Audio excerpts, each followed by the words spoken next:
It's Zach Eady with Purdue men's basketball, and you're watching Boilers in the Stands.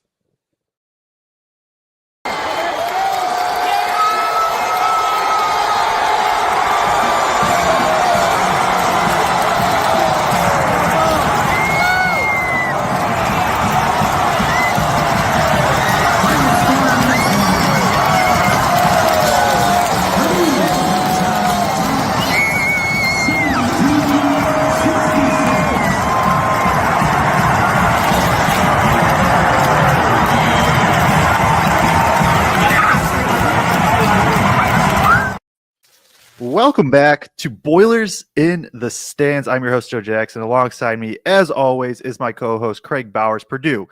It wasn't the prettiest of wins just in terms of based on three-point shooting, but a 68-50 win against Rutgers on the road. Really, with there only being a minute or two stretch in the second half where things started to get a little bit dicey. Purdue controlled this for 38 to 40 minutes of this game.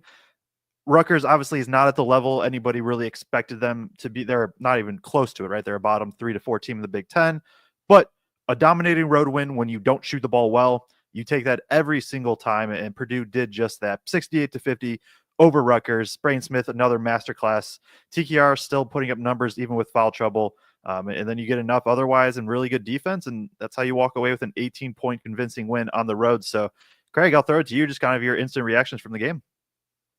Yeah, just a weird game to me. I mean, obviously, every Big Ten win on the road is a good one, and you never know how things are going to go. We saw that a couple of games ago when somebody went out to Washington and what should have been an easy win and got beat. So you never take them for granted. But, we kind of came in being like, obviously got to keep turnovers down. They did that, but that really thought three-point shooting was going to have to travel and that they were going to have to win the rebounding battle against this team that doesn't rebound very well. They don't do either of those things. They're -2 in total rebounds on the night, although Rutgers turned the ball over so much tonight. That's a lot of the reasons I think Purdue to have a chance to get some of those rebounds by a percentage. I'm sure you can tell us, Joe, I'm betting they had a better rebounding percentage than Rutgers did on the night still. But shoot, 17% worse, right? 14% worse than their lowest three-point shooting performance of the year coming into tonight, and still get a win. And they do it with their defense. Hold Rutgers to 50 points, a team that has two guys that are capable of going off for 50 on their own any given night, albeit one of them still trying to recover from illness. But forced the second most turnovers that they forced all year with 16. I believe the high coming into tonight was 18, and that was against, not a Power 5 team. So really, really impressive defensive performance. I know we'll dig into it more later, but especially when the two big man lineup was in and Caleb was matched up against Ace, I thought just an incredible defensive performance by him. Purdue is now up to 42nd in defense per KenPom. The numbers just populated post Rutgers, and that's up 30 to 40 spots in the last month-ish. I would say I don't remember exactly where they were at. I think somewhere in the 70s.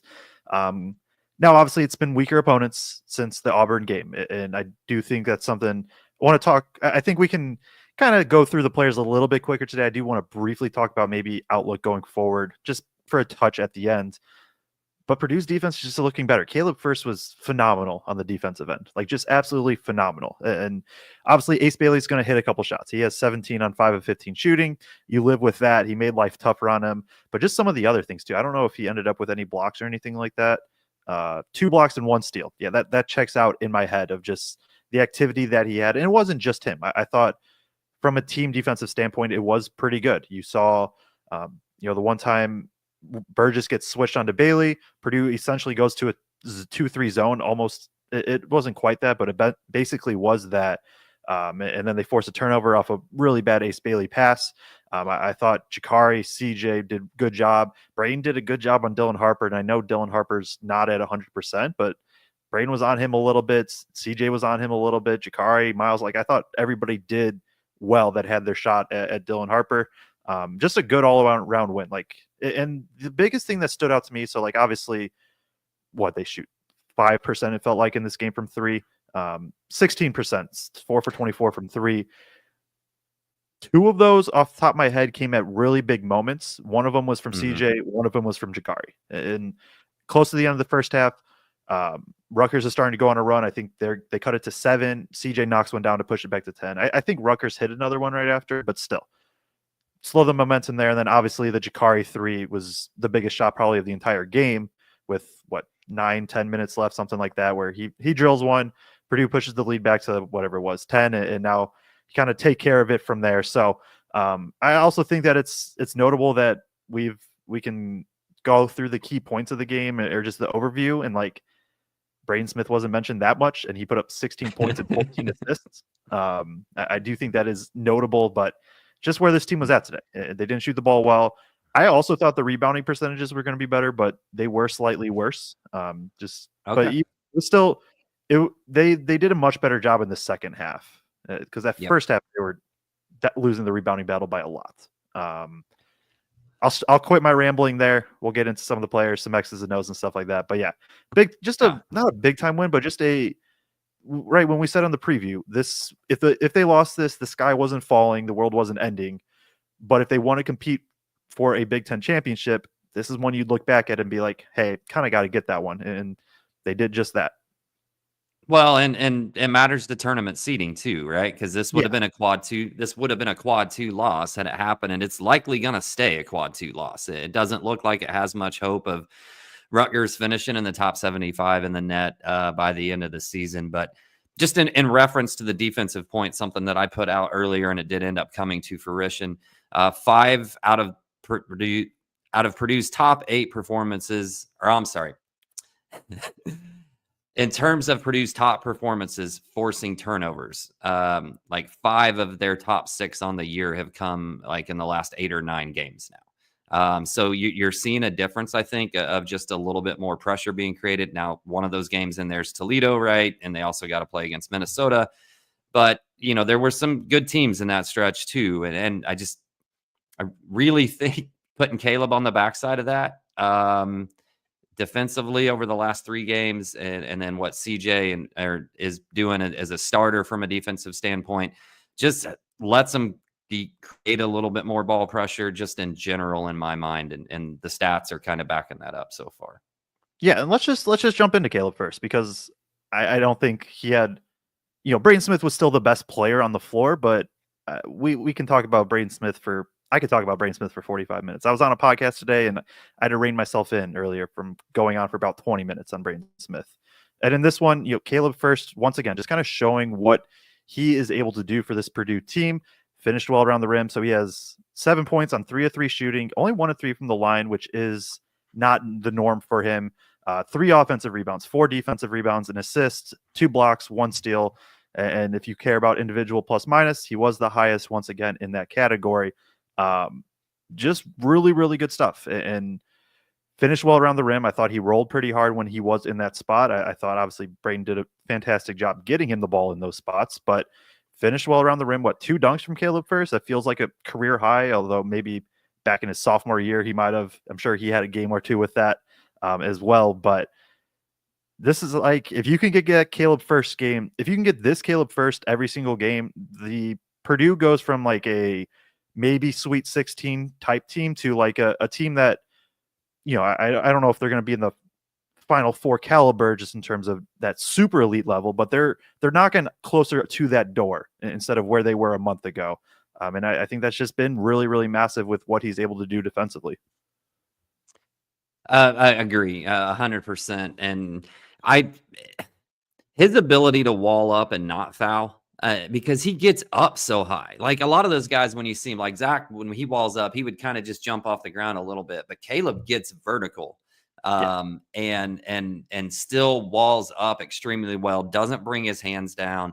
There were a couple of different times ace drives in him to him today. I thought that he did a really nice job doing that. We've seen it over the last couple of games, but yeah, I think we can't speak to the value of what he's brought enough since he's been put into the starting lineup. And SLK Boiler, always appreciate her being on, said Caleb seems to be feeling it, even chirping when he doesn't like a call. And that maybe is one of the biggest things, is it just looks like his confidence is back. Like, right. Yeah. Like Stella got her groove back, like it's just, he's not hitting those threes and jumpers that he was, sometimes in his freshman season and early sophomore season, but what he's doing defensively, what he's doing on the glass, and finishing so much better around the rim. Speaking of which, put those stats back up real quick. Like one stat we got to call out right away from a team standpoint. What do you think they shot from 2 without looking today, Joe? In my head, it felt like 60%. 88% from 2 today. 88, man. I thought 60. Like I scaled back from 65 because I was like, oh, 65 is way too high. They took 56 total shots, right? So 24 of those were from 3. So it's like 28 out of 32 from 2 today. Man, that's crazy. And yeah, looking at layups and dunks, you can see that on the right side of the stats page, which if you're watching on YouTube, please like, subscribe. If you turn on bell notifications, you'll get notified as soon as we do go live with these post games or previews. But on the right side, 8 of 10 from layups, 5 of 6 on dunks, and the one miss being the Jakari oop at the end. Yeah, that's impressive stuff. I'm curious, like, because that's 16 shots, so 16 of the 30, so 50% of them came at the rim out of the twos. Feels like probably one of the higher rates that Purdue has had this year. But then also, like, we'll talk about, I'm talking about mid-range when we talk about Fletch in a second, because he hit a couple today too, and he's been scorching the nets from there. So we started with Caleb, started with the defense. Is there anything, I guess, before we get more into the specific players, is there anything else large scale, especially on the defensive end, that you want to shout out? On the defensive end, I guess the other thing, I mean, we already kind of mentioned that, like, CJ and Jakari just made some really good plays defensively in terms of what they were doing, but I wanted to go look. Harris, yeah. Between Harris and Cox, they have 8 rebounds today. And that's just something I've noticed, especially CJ's got more playing time, right? But his rebounding numbers have been really good since he's been put into the starting lineup. And he skies on some of those. Like, he does. I've not seen him jump that high when he's trying to go to the rim for a layup or not. Well, when he comes in for a rebound, he gets up. And Jakari just reads the ball really well and seals a guy, and is in the right position for it so many times. So I think they've both, like, obviously, to me, rebounding is part of defense. And I think they both have been really, really good in the last few games rebounding out of that guard spot. Yeah. I thought Cam had some good minutes. We'll get into that later. But team-wise, whatever, I didn't really think, like, that Northwestern game, I thought Purdue schemed for those 2 guys and beat them. There wasn't anything to me that jumped out of, like, wow, they did this incredible scheme to beat, like, slow these 2 guys down. I just thought our guys did a nice job defending them. Yeah, I think there was a little bit of just, like, when they chose to double, you saw the one first gets that one foul that was all ball, where it seemed game plan that, hey, if Bailey's going to post up, time up when you're going to kind of go at him because he's not going to pass. I think they did a good job when Rutgers had an advantage of canceling it with some different things, but I agree overall. A lot of it is just simple, like their normal drop coverage, their normal, not normal, because I think it was pretty good screen navigation from across the board for the most part. So yeah, no, I agree with you there. Blake Winmer did correct us. 24 of 30. No. 75. I forgot to subtract the 4 made threes. You're right. My bad, Blake. I forgot to subtract the 4 made threes from the total makes when I was dividing it. 75%. Yes. I would still say, actually, I could look that up right now. Yeah, that is the best that they've shots from 2 all year. I got you. What I was going to say while you're looking that up, on the flip side, like, Pikel's got to lay awake just tormented by how bad this team is defensively. Like, we are so used to going into a Rutgers game feeling like it's going to be a bloodbath. Yeah. And I mean, we'll talk about Braden in just a second, but, like, there was times where it looked like Braden was bored because, like, he was having such an easy time just doing whatever he wanted to that defense. And he'd kind of go this way a little bit, go this way, point that way, and then just wait for that space to open up to hit a guy roll into the basket for a wide open 2. I mean, he was doing such an incredible job of it, but at the same time, I was like, God, he looks kind of bored.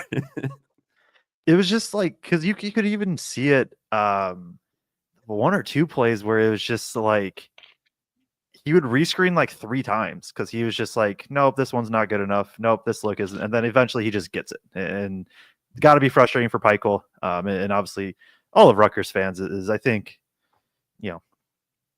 deserve better this year. Unfortunately, it's gone this way. Blake Widmer says, all good, Bowers. I was an accountant major at Cranard. So he's got our back with backing up the numbers. I feel like we have to talk about Braden Smith.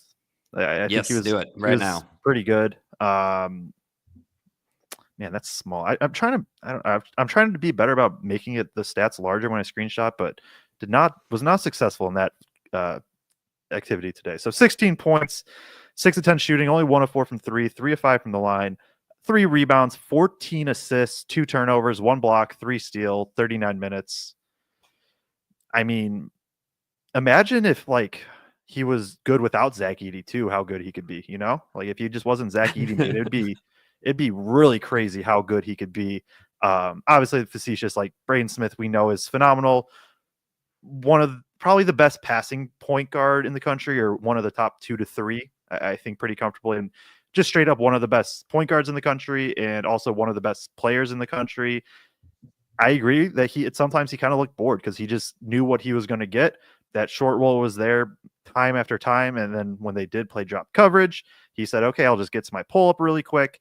Got to the rim a little bit. Like just, I have no words other than Braden Smith controlled every facet of this game on offense. Yeah, and I don't know if you heard the reference from Raftery, but he called him the Bob Fosse of Purdue's basketball team. I don't know if you know who that is or not, Joe.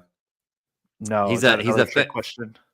No, he's a famous choreographer and dancer. Oh, but like nice. It works, right? He choreographs the entire offense and just kind of points. Let's go this way. Let's go this way. Come back. I'm going to get another rescreen. Do this and sets everything up. Just choreographs the offense, and it was actually a decent comparison, I thought. But nonetheless, I think, right, so just another absolutely amazing performance for Braden. I sent this out earlier, right, but he's got 15 now point assists, double-doubles in his career, and 7 of those have come this year without Zach Edey. So some of that may be too, right, that he's having to score more. So I don't know if his double-digit I bet they are still up, though, from last year, but whether his double-digit assists are up or not yet, his double-digit scoring is obviously up because he just has to be, contribute more from that standpoint. And he picks and chooses right now so well when he wants to do it. And he reads when he needs to do it. Right after Jakari hits that 3, right, he comes down and shoots that little fadeaway baseline midi, takes him back to 10. And then he kind of went back to like, all right, I'm going to get everybody else involved again. Yeah. And that's exactly what you want, out of a point guard, and just like how he manipulates the defense is just so impressive to watch. Like he can just hold the bigs where he needs to, get the looks that he needs to from there, then just find the right spots. We're gonna go to the board real quick because there was one play. Well, there's 2. I'm gonna drop the one for sure, but there's this one play. I posted it on Twitter. So it was called wedge empty shallow. And my handwriting is awful. So I don't even know if it's worth writing out the name, but we're going to go for it. And so what this is basically this was an empty-sided pick and roll where Braden Smith has the ball here. You're going to see Fletcher Loyer, and I think, it was TKR. And then you have what? I think it was Heidi over here, and I think Colvin. I don't actually, somebody else over here. This wedge screen right here is this kind of cross screen where then TKR goes and sets this. And so as this happens, right, there's nobody in the strong side corner and nobody there at all. And that's going to be key because then you got defenders there.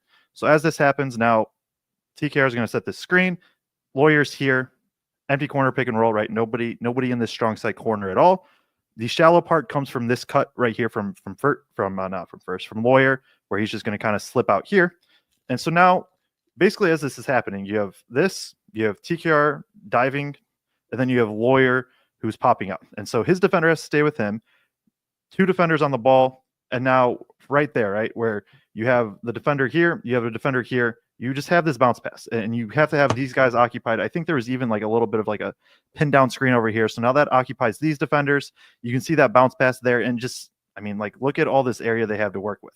If this defender stays with TKR, Loyer gets a wide open three. Obviously, that wasn't a specialty for Purdue today. It was knocking down open threes. But at the same time, just simple but really good play where Brain can just draw the attention of both of these guys because you have to respect him as a shooter. Gets the bounce pass there, and then TKR just able to go to work. I think that's what it was. Or no, on this play specifically, I'm looking at it. Braden Smith just got to the pull up, but the same idea is there where he could get to that bounce pass. He could find Loyer if needed. He can just kind of do whatever he really needed to on the floor, and just impressive stuff. I guess I'll quickly go to the other one because it is just a double high ball screen. And so is this. Who was it? It was first. So you have this, and then you have Purdue player here, Purdue player here. Purdue comes off, or Brain comes off the double screen, right here, double ball screen. And so as he comes off, this second defender right here, he's gonna hedge. And what Brain did so good. So this defender is guarding first. I think it was either Ogbole or Somerville. Brain just draws him out, and so instead of turning the corner, right, and trying to drive into the defense, Brain will just do this. And so now this big is out here, and this, the other his guy is kind of trailing over here. And again, now you have this dive. Heidi's going to pop. And that's that one where he just threw this kind of wraparound pass and got first a wide open dunker layup right at the rim. So just his ability to control big defenders and out of pick and roll is maybe unmatched in the entire country. There we go. So where'd you go? That was my spiel. Braden Smith's good at basketball. All right, who do we want to go to next? We've talked Braden. We've talked Caleb. I guess probably need to go to TKR, who somehow finishes the night with 16 points still, even though he only played 20 minutes on the night. So 6 of 8 from the field tonight. Did not shoot it great from the free throw line. Only 4 of 8 from the free throw line. Purdue in general did not shoot it well from the line tonight. 5 rebounds, got in foul trouble. Really quickly, or I shouldn't say really quickly, but kind of an unfortunate burst when he came back in that first half after he sat for a little bit after picking up his first, and then immediately picks one up early in the second half. So only 20 minutes on the night all in all, but at the same time still ends up Purdue's leading scorer on the night. And obviously, I mean, as soon as he finally got consistent minutes on the floor at the second half, just went to work, had that really, really big spin move where he got very animated. After making that, I actually got scared a little bit that he was maybe going to get a technical foul for taunting after that. But it was an interesting game for me in general because it did, like, Trey couldn't stay on the floor. Caleb got in foul trouble in the second half. So we got to see a little bit more extended minutes with Burgess in there too for a little bit. But while he was in the game, his impact was good. He also had that big, he came over help side on Ace on a drive. Ace tried to take Caleb. I think the game had gotten to about a 10 or 12 point spread, and they came out after a timeout and tried to run something for Ace, and he got downhill past Caleb a little bit, and he came over help side and stole or blocked. I'm not sure what they attributed as, but forced another turnover anyway. Yeah, I don't have too much to add to what you said about TKR. Like, when he was in the game, crazy impactful. Rutgers could not guard him in the post at all. But he just they stayed one-on-one for the most part, and so when he's in the game, he could just kind of go to work, do his thing. But then also the short rolls. So I mean, just really good touch. The ability to catch some of those. Like, there was 1 or 2 that weren't great passes. He's still able to corral. I think the one that stands out is passes kind of at his ankles. He still is able to gather it, kicks out to Jakari. Jakari, gets Ace to bite on the pump fake, 1 dribble, dump off the first, and that's a dunk. And so TKR gets no credit on that play in the box score for anything, but a lot of that comes from what he was able to do and how he was able just to kind of maintain the advantage. I thought he did pretty good job defensively when he was in, obviously minus fouling, and it is what it is with those. Would like if he just could make a couple more free throws. It'd be cool. Although he started out 0 for 4 and finished 4 for 4, I guess. If there's right, but there were some to try to hang your hat on. Yeah, I think one of those, at least one of those, I think was a front end of a 1-and-1 though. So there's some that are left out there also. So I mean, it's definitely something to monitor, and he's never great from the line. But there's some games where he shoots a respectable average, and then we get these games where it's 50% or less every once in a while too. So it did kind of come without flow, right? He gets to the line, sits for 6 minutes, maybe gets to the line again. That makes it a little bit more difficult too. When he gets to the rhythm of getting into the line, every handful of series, I think he gets into a little bit of a better flow and makes him at a higher rate as well. Fletch, let's talk some Fletch. What do you got on Fletch tonight? He's so good in the mid-range. Like, I don't even think I recognized how good he's been. I'm pulling up. I don't think this doesn't feature today's stats in terms of what I'm about to say. I'm trying to pull it up. I guess we can read his stat line in the meantime. 13 points, 6 of 14 from the field, only 1 of 6 from 3, gets the 1-3 waved off. 3 rebounds, 1 turnover, 1 steal. I'll let you guess. What do you think Fletch is shooting from the mid-range on the year? Not including today. 55%. 63% from the mid-range. Wow. Which is nuts. And granted, it's not the biggest sample size, and he hasn't been great finishing at the rim. But that mid-range has become something he can kind of just rely on. He knocked at least 2 down today, I believe, if I'm remembering correctly. And so that's where, right, we talk about Colvin and Heidi being guys like, man, if they could just attack closeouts, like Loyer, like I don't think, right, Colvin and Heidi maybe don't quite have the handle right now to get all the way to the rim, but Colvin especially, he's somebody that could get to that mid-range, and Fletch is doing it consistently, where, yeah, Fletch isn't going to be great getting to the rim. He does a good job drawing fouls. He does a very good job drawing fouls. I do honestly even wish a couple times, like sometimes he would just take the mid-range instead of hunting out the foul. But he's been elite from there right now, and it has been a very good just kind of bailout option of like, yeah, this pick and roll didn't work. They came off Fletch. Now they're going to, really close out hard to Fletch, and he can just get to 1-2 dribble pull-ups. That's really all I got today. Like, I didn't shoot the ball great from 3, knocked down some good shots from 2. Nothing other than maybe 1 or 2 specific plays, like nothing glaring defensively, and solid. If Fletch knocks down 1 or 2 more open threes, we're talking about this being a really, really good Fletch game. Oh yeah, and well, quite frankly, if 3 or 4 guys knock down a couple more threes, and we're close to season average, this game was over about 20 minutes earlier than what it actually was, because during that 9 turnover stretch, real early on, right, Rutgers had 9 turnovers, I think, by like the 10-minute mark or something like that, and it just didn't feel like we were up near enough. And as a Purdue fan, you're nervous because you're like, man, when you're on the road and you get those opportunities, like, you got to take advantage of it. But nonetheless, didn't matter. Purdue pulled it out in a really, really big way before it was all said and done. I'm with you on the mid-range thing. Like, just take the mid-range. You're too good at it.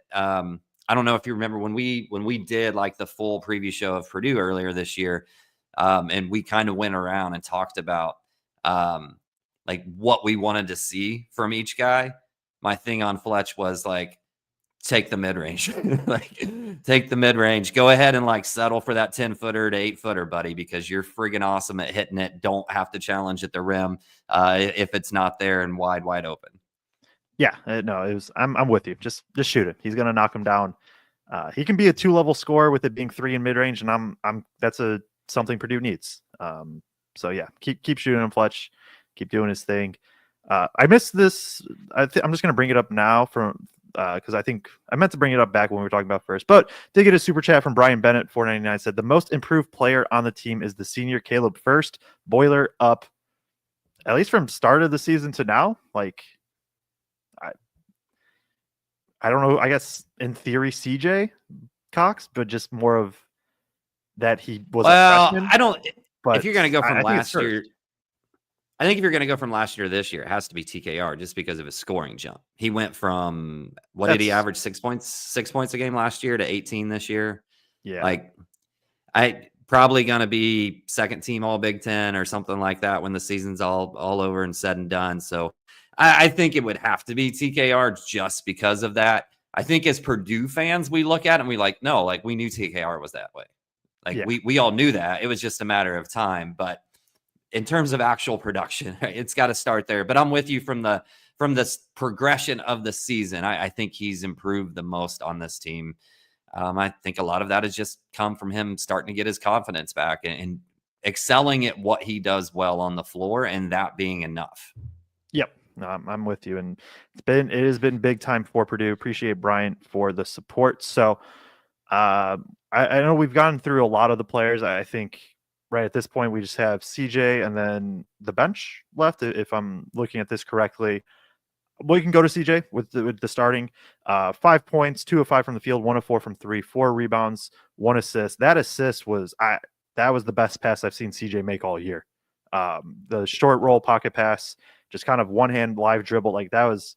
Even when I watched his high school and AAU film, I don't know if I saw a pass like that. Like I think he's a solid passer, but don't get me wrong. But I hadn't seen him make a play like that. And so that was big to see. Obviously, he doesn't shoot great, but nobody did from the field. Knocks down one big three that I mentioned kind of off the top in terms of just being kind of in a big moment and still knocking it down there. I don't have much more on CJ. Like, solid game. Obviously, 1 of 4 from 3. You hope he knocks another one down. But again, another guy that just played solid all around, I thought. Yeah, and I didn't honestly write much down in this game in general, just because of the way it went. I just had a handful of notes today. But one of the plays that I did highlight in my notes was that CJ Cox to Burgess pass. Just because to me, it was like, oh, okay, well, there's a glimpse of our future, right? And in a couple of years, CJ and Riley out there in those minutes with a Braden-esque type pass, right? It looks like he's learning throughout the season, from Braden in terms of how to handle those pick and roll situations and hit a guy. I think that was really the only one anybody besides TKR caught and handled well today. To your point of like how easy TKR makes that look. There were a couple of bobbles by First and by Burgess trying to do that same roll catch off of a bounce pass. It's not easy, and the passing in that situation is an art as well. I was gonna kind of just group CJ and Jakari together. Like, to me, they both played solid defense. They both rebounded well. They both hit a big three when it was needed, and just had some nice winning plays. And to your point around Jakari in the offseason and the preseason, he makes that. So like he makes that extra pass and hits Caleb, right? He's got a wide open shot. Looks like he's going to take it.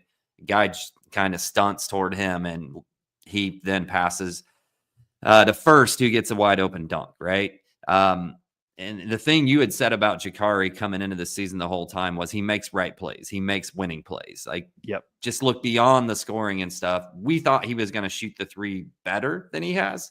Yeah. He's knocked a couple down now in the last couple of games here.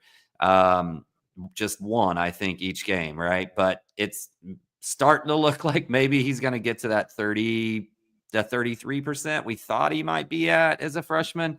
But both of those guys just make winning plays.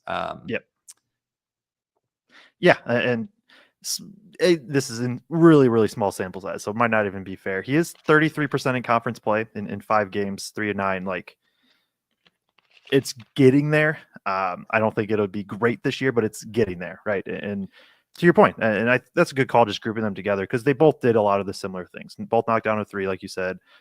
Jakari just continues to make plays defensively, and just with his aggression. CJ has also been very good defensively. Yeah, they just they do it in a little bit different fashion, but they both just contribute in their minutes more often than not. And having 2 freshmen already being able to do that at the guard spot, in a spot that spot specifically, right, they're the only 2 that can kind of give that secondary ball handle type look for Purdue. It's been massive that neither of them at this point are unplayable. And obviously CJ's starting for a reason, because he's a dude and he can go get buckets. So yeah, good, impressive stuff from both of them. Obviously, right, it's not like it's going to scream off the box score or anything, but you watch the game, hey, they played pretty well. Yep, for sure. And Cam has a nice game tonight too. Continues to struggle to shoot from 3, but I thought what was really good in regards to Cam tonight was he found other ways to contribute, because we've seen games, and I mean besides defensively, because he's generally good defensively most games anyway. But we've seen some games where if he's not hitting from three, then it's a whole bunch of zeros across that page, other than maybe a few rebounds, right? And there's been a couple of games where I think it's been zeros across the board. So it was good to see Cam figure out ways to contribute from a scoring standpoint. He also pulls down 4 rebounds. I thought he was really well defensively for the most part while I was in there. He can't provide the same type of resistance to Bailey that First can, obviously, just with First extra size. But I thought he was okay defensively in his minutes that he was out there. And, he gets the alley-oop dunk. I think he scores at the rim one other time. He did try to drive one time, and it hasn't given me any confidence necessarily that that's what he needs to be doing on a regular basis. But I thought it was a nice game from Cam. I think you're at this point hoping, you as in we are hoping that like this can kind of propel Cam to get back a little bit to normal, right? Where yes, he didn't shoot the ball great, nobody did, but he did some good things on the glass. He did get a couple buckets, a couple easy ones. I thought he was solid defensively. I don't think he was like it was a drop off from First on Bailey, but I don't think it was a massive drop off. I still thought Heidi did a pretty good job. And so you're just, I think, hoping at this point, like, okay, now that's one good game. Let's try to string that into 2 for him, where maybe against Nebraska, and we'll preview that out tomorrow. Also, make sure you like, subscribe. If you turn on bell notifications, you'll get notified as soon as that preview goes live tomorrow. Purdue's going to put up 3s against Nebraska. It's how they play. Hopefully Cam can maybe knock 1 or 2 down. And then you're starting to see Cam get back into his role where, yes, he's, right. I think at this point they need a glue guy, and they don't have that. And I'm not saying Cam is that. But he has the most potential to be that glue type. Well, I guess First has kind of become that, but like at that 3-4 type spot where Gillis had just had it on lock for however many years, right? Just filling that type of role of knock down some 3s, be physical. I know it's not quite Heidi's nature, maybe, but you're just kind of hoping to see that and get back there. So, I don't have too much else on him. I don't know if I have a ton on Colvin either, if we want to jump to him. Go ahead. You have more on Heidi. If you have more on Heidi, no, I don't. Go ahead on Colvin. Do you want to go to Burgess? I'm trying to get to the football game, Joe. Let's go. Get to Colvin. All right. So Miles Colvin had 0 points. He was 0-3 from 3, 2 rebounds, a steal. Only played 11 minutes. Just with, I think we can bring up the rotation here. For anybody that doesn't know, colored box means that player was on the floor during that time. You can kind of see the positions down at the bottom and the corresponding plus minus in the Purdue margin. Doesn't get a ton of time just because, right, that first half, Cox had been playing fairly well, and so he's the one that comes back in. Second half, Jakari kind of made those plays right when and helped stop the run for Rutgers, and Painter just kind of rides him the rest of the way. Are you like, what's your concern level 1 through 10 with the shot right now? Long term, okay, I'll phrase it like this: 10 being extremely confident, 1 having no confidence. How confident are you Colvin is back to shooting pretty normal by the end of the year, or just normal by the end of the year? Normal is, we'll say, 38 to 42% from 3, somewhere. Not that his season percentage ends there, but that's where he's shooting during that stretch. Right. I'm probably like a 5 right now, honestly. And the biggest thing to me is it's the inconsistency in the way the misses happen, right? You see some guys go through some slumps and it's like, man, he's short all the time. All right. So you're fixing one thing, right? Or, man, that shot's a little too flat. So you're working on fixing one thing. He'll have one that's just wide right off the backboard. He'll have one that's just long off, back rim, whatever. There just doesn't seem to be much, even on the make. Sometimes it doesn't seem like there's just a ton of consistency and repeatability in the shot. So I think it comes back because, man, he was so dang good last year at it. But I'm kind of in the middle as to whether I'm concerned or not. I think that's fair, and that's probably ish where I'm at. They're gonna fall, but you can see it feels like you can almost see like the mental part of it, like when he shoots, of just like really thinking, like just like trying to make it rather than just shooting the ball, if that makes sense. Where right, your best shooters are just Fletch. Fletch never thinks about really about making the shot. He's just letting it fly, and he's obviously been an elite shooter. You just kind of want Colvin to get back to that.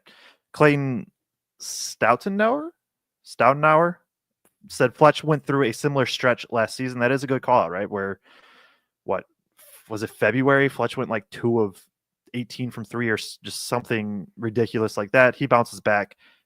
Colvin's at 31.5% from 3 on the year. I don't think anybody is going to expect that going forward. Just want to see him get his confidence back. I think it's as simple as that. 100%. Hey, 6 minutes. There we go. There we go, Joe. Needed that one. Burgess gives 6 minutes tonight. I think it's really nice to see some flashes from him in the last couple of games, right? And especially in that pairing where it's the 2 freshmen, where they run that basically pick and roll, similar to what Braden and TKR do. Thought he gave decent minutes in those 6 minutes. Doesn't finish with any rebounds. There's sometimes it just feels like his reaction to the ball coming off the rim is a little awkward or a little delayed. Sometimes I don't know how to best describe it, Joe, but it just doesn't seem like he moves to the ball in reaction speed extremely quickly. Still, he carves out space for himself. I think he's getting better. Again, he just looks like he's more in the flow every single game, except forgetting that you have the best passer in the country and never to turn your head away from the ball because you might get drilled in the back of the head because he sees that you're open. You don't realize you're open. This is more of a shout out to Braden. That pass hit him in the hands. That hit him in the hand. Oh. The pass still. It was wild. Like, because right, Burgess was expecting the shot, and that's just something you'll learn with as you peak plays more and more. Like, gotta be right with Braden. The pass literally hit him in the hand still somehow. It was wild. No, I'm with you though. Like, you're seeing the flashes. Maybe there'll be a random Burgess game or 2 at this point where, like, right, maybe he knocks down a couple threes. You see some of the defensive stuff, and he can majorly impact the game. For a lot right now, it's going to be just kind of getting minutes, continuing to improve in spot situations. I do think I'm with you in terms, like, it's just processing the games a little slow in terms of just how quickly he can move. Like, for everything that first, at least just like he has a little bit more fluidity in how he moves at the center spot compared to Burgess. Mm-hmm. But it's still just good to get Burgess these spot minutes, continue to develop him, because there might be a random game or 2 where he pops off this year. But more importantly than that, looking at the years ahead, just going to need him. And he hasn't been like a negative in these minutes is the other big thing, right? You're not like watching him and like, oh man, he has to get off the floor this second. He's more just kind of stuck in, behind TKR in terms of minutes. And there's a reason he's not playing many. But it's still just good to see, hey, we'll see. He can be something long-term. You already see the flashes. So got through all the players. We already did our X's and O's. I think, right. We didn't talk specifically offense, but like pick and roll, Braden Smith, like whatever. Yeah. Like whatever they wanted. And then sprinkle in a little bit of TKR post ups at times. I guess the only last thing I know you want to get out of here. No, I was just going to say, it's weird to say they got whatever they wanted and they only scored 68 points, but it literally was just because they couldn't hit an open 3 to save their life today. It wasn't like those threes were defended. And that was going to be my question. Like any sort of concern with Purdue 3-point shooting, or just a random game?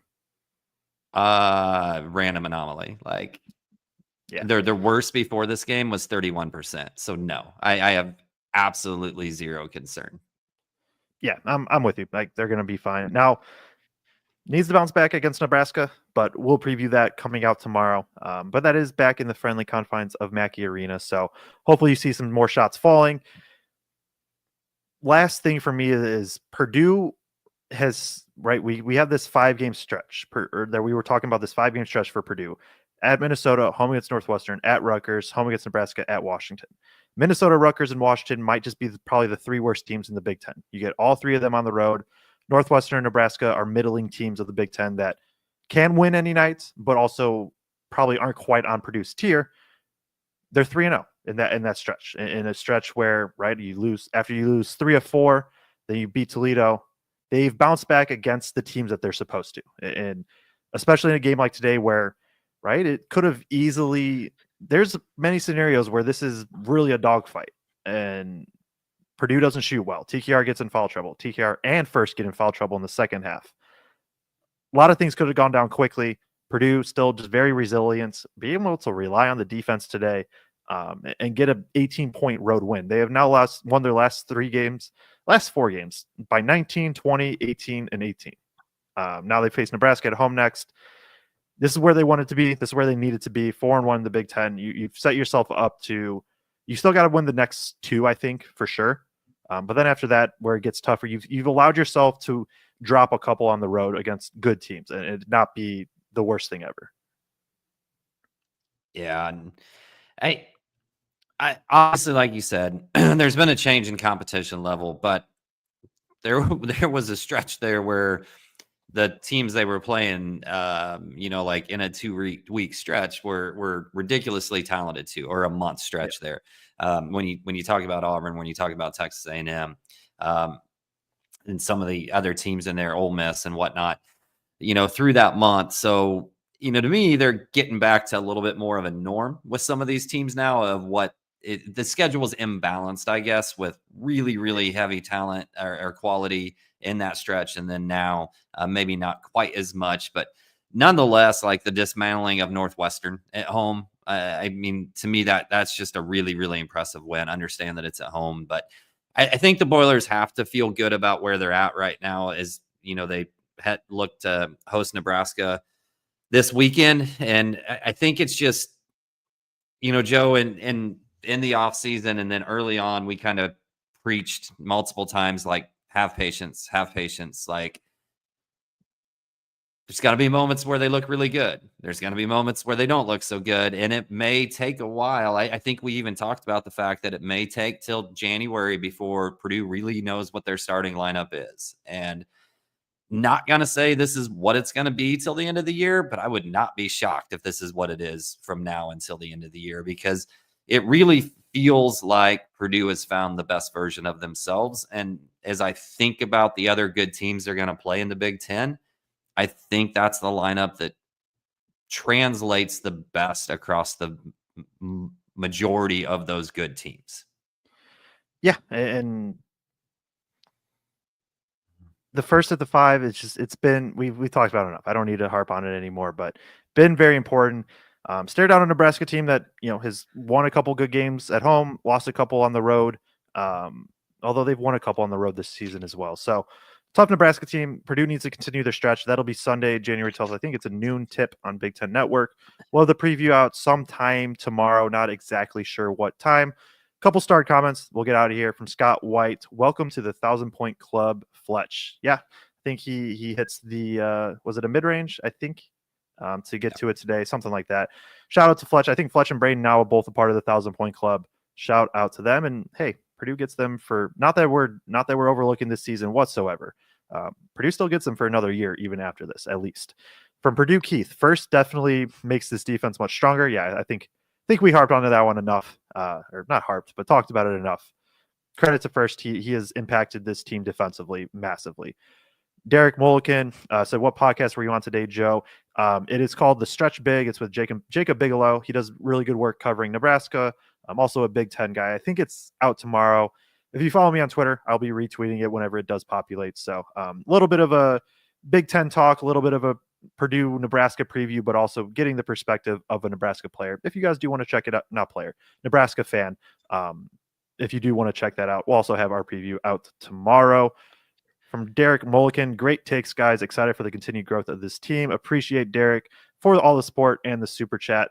And then, I had started the other one, Joe. I had started the other one because Penn State is now up 10-0. But I got to tell you guys, Joe is the absolute best at this in the Big Ten, and there's a reason why. Because my man is so obsessed with college basketball that when I told him I wanted to get out of the show quick tonight so that I could see the football game, he said, "What college football playoff game? Or is there there's a college football playoff game?"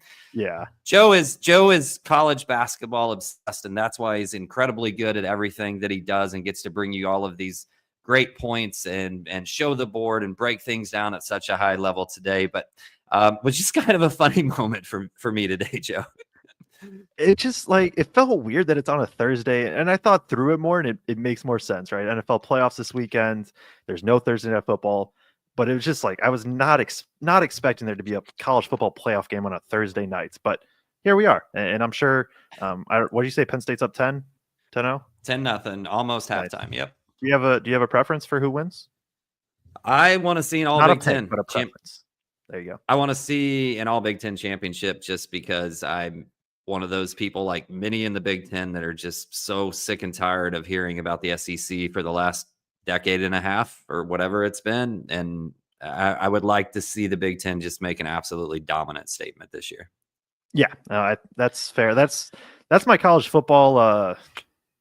That's my intake of college football is just Big Ten and SEC people going at it. So I can get behind Big Ten teams winning that. So 50 minutes. Talked about Purdue, an 18-point win on the road, a win that they dominated, 38 to 39 minutes of this game. Never really in doubt except for maybe 1 or 2 minutes, even without shooting the ball well. Force, I think, a season high in turnover percentage. Actually third high, 25%. Just a good job defensively. Face Nebraska Sunday. We'll have the preview out tomorrow. Appreciate everybody tuning in, and we will see you all tomorrow for the preview. And then Sunday, it is a noon tip on Big Ten Network.